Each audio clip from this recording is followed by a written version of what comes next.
What kind of letter is that? That's a J. Okay, so we're looking for a D. Can you find a D?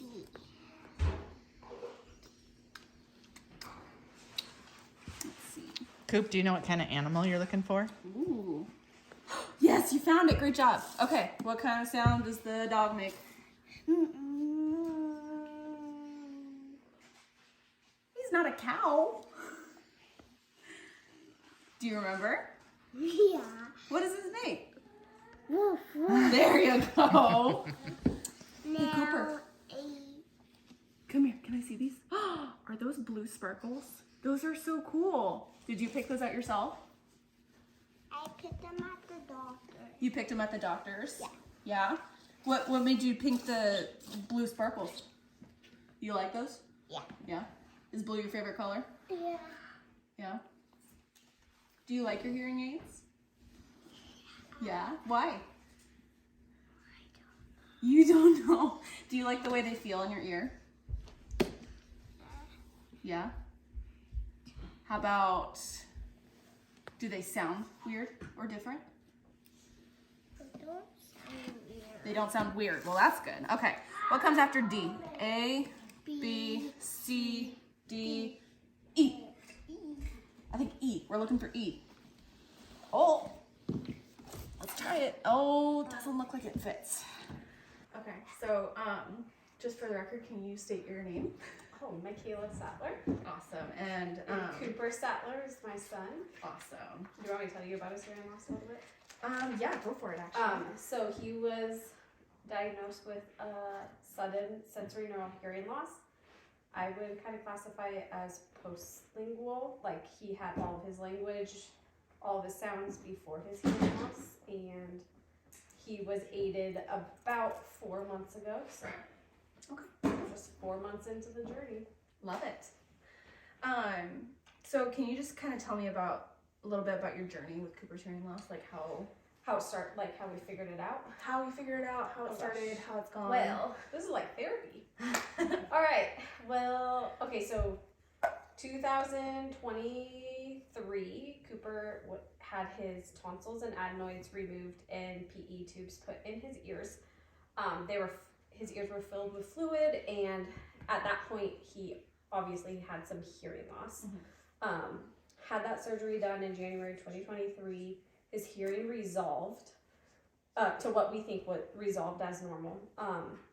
And then in August of 2023, we just noticed that all of a sudden he couldn't hear.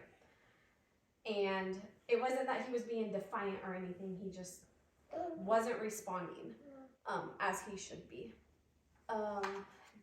In the meantime, during that time, I noticed language things that were coming up, of like how he would say things and they were like funny and backwards. So took him back in because I thought we needed new, tubes in his ears, and we took him in and his tubes were perfectly placed. There was no fluid. You're okay. Can you sit next to me? There was no fluid in his ears. Everything looked good. So we went forward with an audiogram, and we had to have a couple of them because he wouldn't participate at first. You can't. My lap is full. And that is when we found out that he had his hearing loss. So like I said, we aided him right away. Since then, he's had 2 MRIs, ABR test. What else have you had? Genetic testing. We've met with neurology, ENT, PCP, all of that, and we have gotten no answer. So genetics came back with no answer for his hearing loss. His MRIs have both come back perfectly normal. His ABR told us that it was a sensorineural hearing loss. There's no bone conduction to his hearing loss. So they isolated that, and other than that, that's all we know. Yeah. Yep.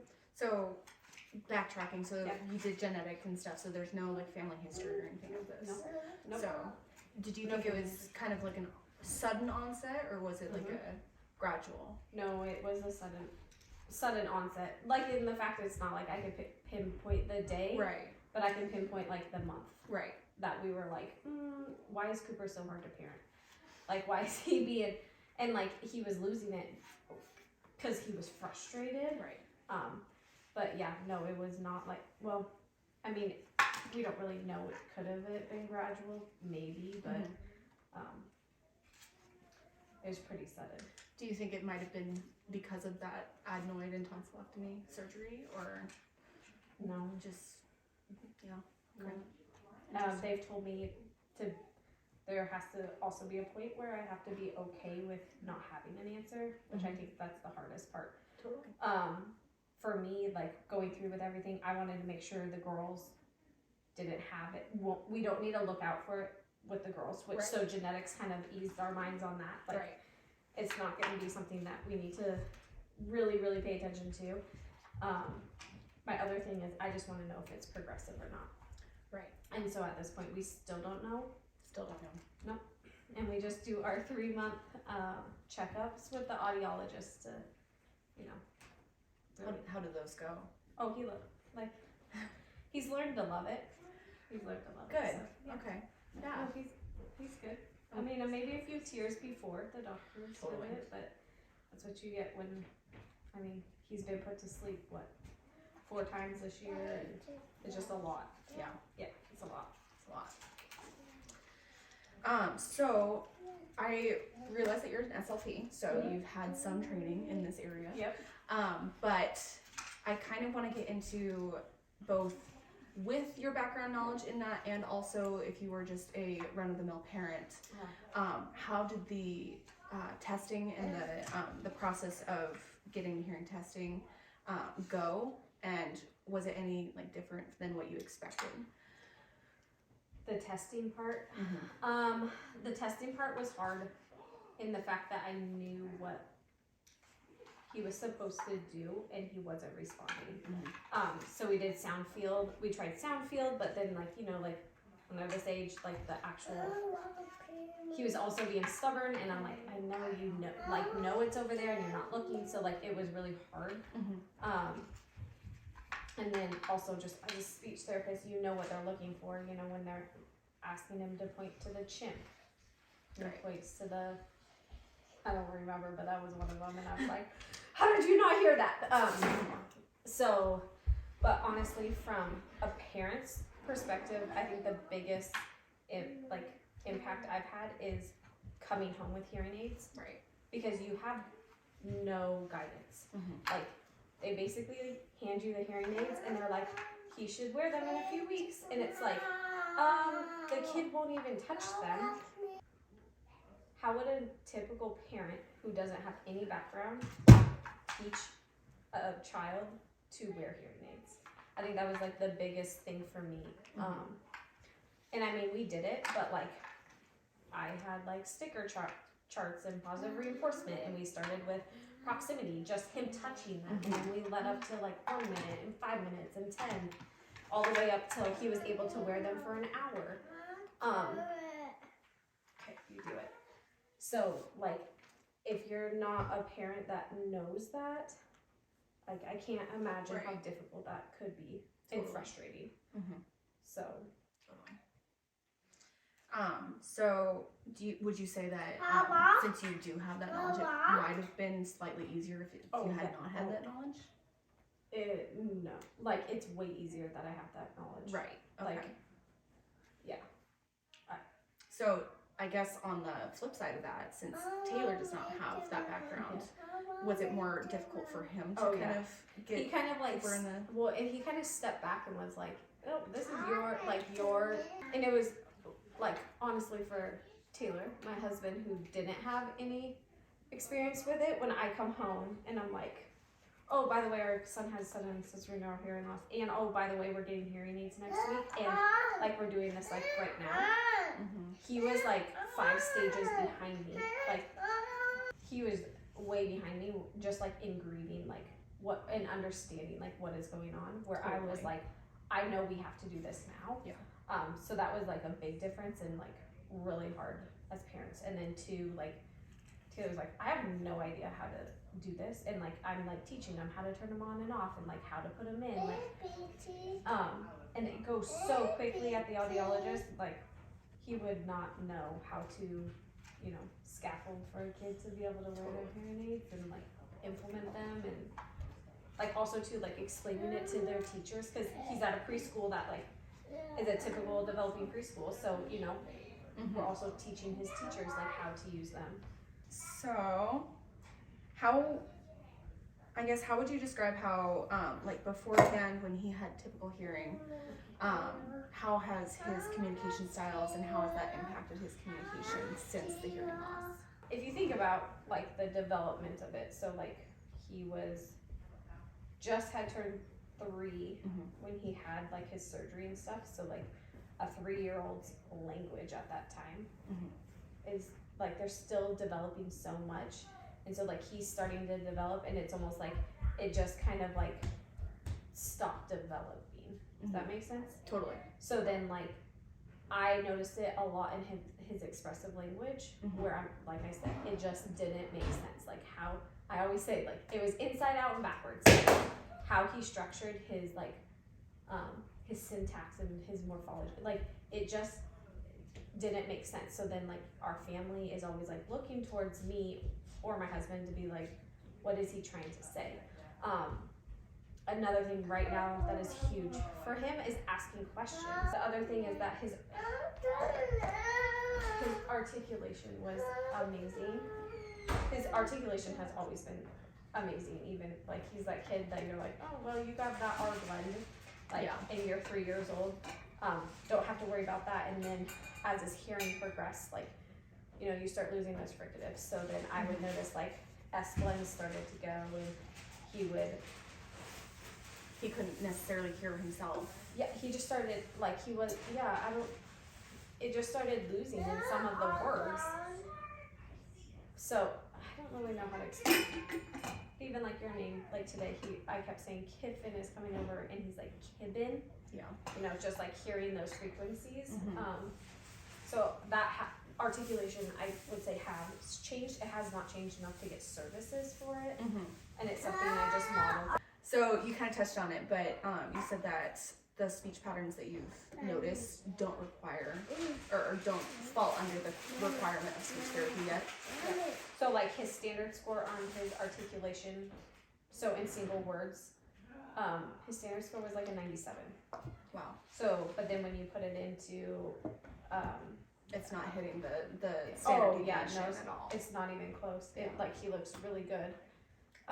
But then when you do just his expressive language, like when he's processing what he's trying to say, that sometimes his articulation fell apart.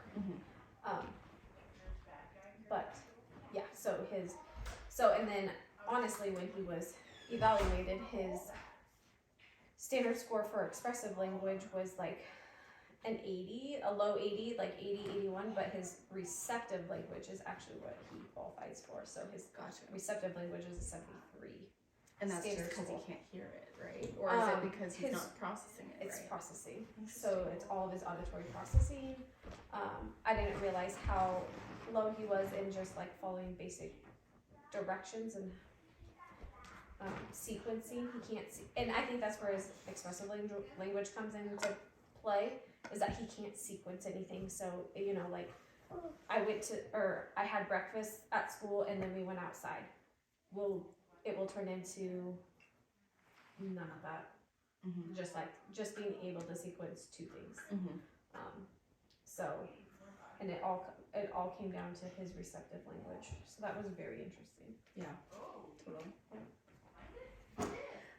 So have you been given any recommendations regarding Cooper's hearing loss, like any special programs or support aids or anything, or like Hope School?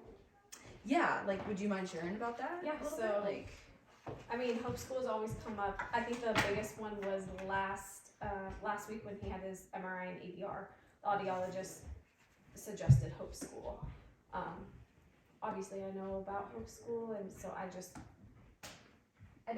I wanted more answers as to what was going on before I just like reach out to a program. So I reached out, there's a lot that goes into it when you have two parents that work full time. Just transportation and how to get kids down there, and but it would be such a beneficial program for him. Right. Other than that, honestly. And then can you just like elaborate on what that program actually does for him? Yeah, so the program like is set up just for kids with hearing loss. Okay. It's very small classes, lots of structure, lots of targeting of like auditory processing, which he obviously needs. He would receive his speech services down there. He would get 60 minutes a week, which would be fabulous. And just for me, Cooper technically could go to kindergarten next year, but I worry about kindergarten and him. If you have auditory processing going on, and then now you're expecting him to learn sounds and start to read, I just feel like we could get very lost. And maybe not in kindergarten, but like first, second grade, third grade, fourth grade. So is Hope mainly a preschool age? Yes. Or okay? It's 3 to 5 year olds. 3 to 5. Okay. And you know, and other than that, like I'll find out this week when I go there. Right. Yeah. And like really get like what it entails, but they're gonna do their own assessment on him that is more like hearing based assessment, and I don't really know what that means. They're gonna do like a large speech language sample on him, or not a speech language, a language sample on him. Right. And I don't know what else because he's just recently been tested. So I guess Other than that, yeah. That's the That other sounds thing. very beneficial. It for sounds him. beneficial. Yeah. And the other thing is that I've just been like kind of shaking my head of like there hasn't been very much like guidance on where to go or what to do. I mean, it was kind of like you could do outside speech language or speech therapy, but good luck getting on like getting services in Spokane. And you know, like we have all of our ins, but it's true. Like it's a 2-year wait list, and I don't know. So would you say you had more guidance on like the hearing aids and getting the hearing aids versus Kind getting the of. services required of But those? no, because even like the hearing aids, it was just like here you go, and you leave, Right. and then it's like I don't know.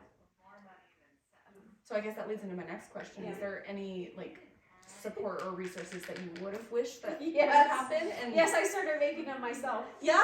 Yes, I like have started making like my child has a hearing loss now what Right. type of like guide, because that's been like the biggest like how could somebody do this? And I mean like people do it, I know they do, but like how do you do it without any guidance? Right. Just like it's just like anything, like just walking through a parent, like how you teach a child to wear hearing aids, because also too like from a speech perspective we have those students that do have hearing aids that don't wear them, and like the parents are not educated on why it's so important that they wear them, you know, or parents like think they wear them at school, they're fine. Okay, but how much language are they missing in the home? How much language are they missing in, you know, when you go to dinner or when you go to the grocery store? Like they are missing so much, and there's like no education to tell parents on why it's so important. Right. You leave the doctor's appointment and that's kind of it. So Okay. You do not have to answer this question. I'm up for anything. Okay. Well, in that case, since you do have that SLP background and have this knowledge, how has that changed your perspective on how you provide services to your kids? To my kids. To all of your quote unquote clients or patients? I have always been a clinician who looks at my child as a whole. I've never been, you know, speech is like their biggest, like it's all about speech, it's all about speech. Like I'm always diving into like what could be causing it, especially in preschoolers. You know, you have those kids that are chronically sick, and you could just look at their face and you're like, you haven't slept in weeks. Like, what is going on? Like, do you have fluid in your ears?